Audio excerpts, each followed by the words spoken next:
Some more actions that we can take a part of. I'm going to have Cynthia Halpin Brown come up and talk with us a little bit about marching in the Juneteenth parade and some other opportunities that we've got coming up.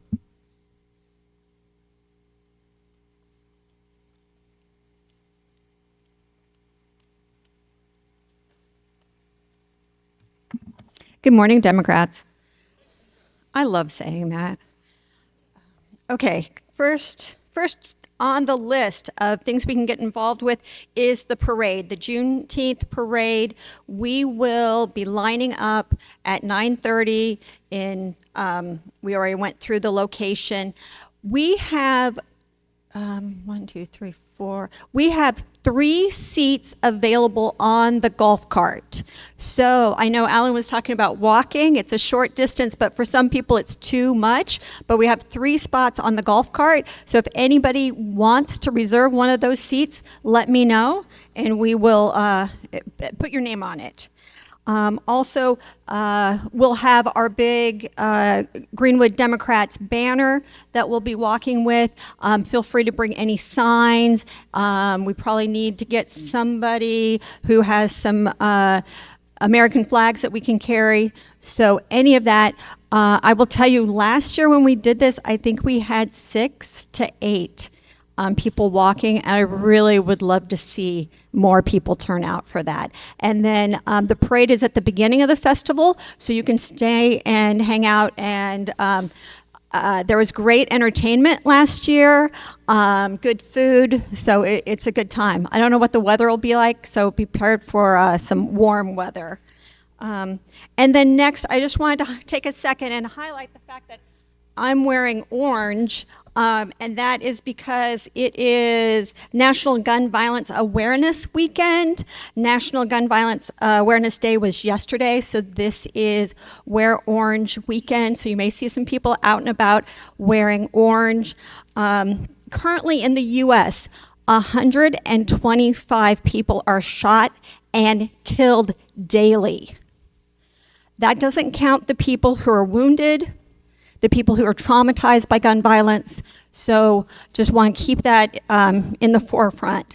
Now, also, it's June 17th will be the 10-year anniversary of the massacre at Mother Emanuel's in Charleston. So a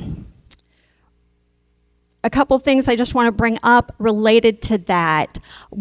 We are working, and when I say we, I mean Moms Demand Action, are working very hard to close the Charleston loophole. And I just want to educate you on what that is.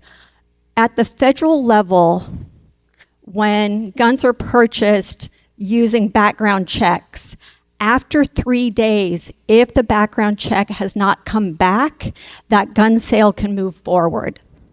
So the person who slaughtered the 9 innocent people in Charleston obtained their gun through that loophole. So all we are asking is to wait till those background checks come through, which may be another day. A lot of times background checks happen like that. They'll happen between the time the person makes the purchase or pays for it to when they get to the car. They happen really quickly, but it's telling when they don't. So that's the Charleston loophole, so you know what that is. And then the other thing I wanted to highlight is NPR here in South Carolina is doing a project, Never Forgotten, the Emanuel 9, where they are collecting stories of people of how that event impacted them to help keep their spirit with us. And then a couple of other things that I want to bring to your attention is Alan already mentioned about the Carnell Drummond Mays banquet that we have scheduled for November 8th. I just want to highlight that we are moving the banquet from Thursday night to Saturday night. So that'll be on a Saturday night, and we'll be starting at 5. We are already doing the planning for that. On your tables, there's a sign-up sheet for volunteers. Now, Some of you already signed up, and thank you for that. But if you're interested in helping, you can mark on that if you're interested in helping like now until November with the planning, or if you just want to help the day of. And also on that sign-up sheet, there's a spot to mark if you want to start receiving our newsletter. Because I've heard from several people that they come to these meetings, they're participating in other things, but they weren't aware that we send out this fabulous newsletter actually a couple times a month. So that's also available on that sheet.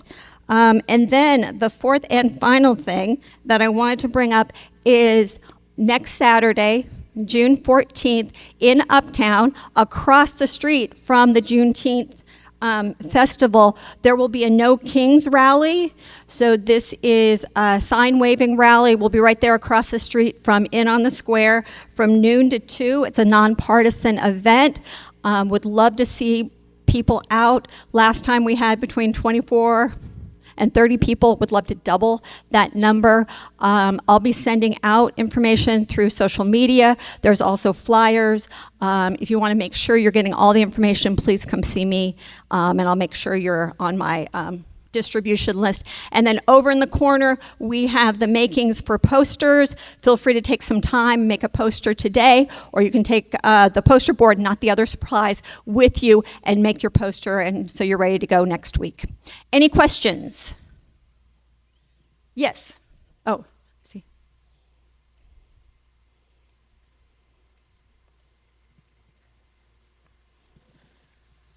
Where's the bank going to be at? It is going to be out in Hodges at the Little River Multicultural Center, the same venue we had last year. Mm-hmm. And then if anybody knows some good caterers they can recommend that can do a dinner for 200 to 250, let me know. All right, thank you.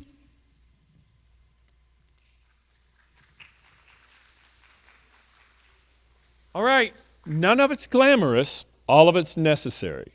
These are the little things we need to do right now to help move this organization forward, and better yet, to get better representatives elected come November. So I hope that you'll take to heart everything we've shared with you this morning, figure out where you can fit in. We know not everybody's going to be at everything in every event,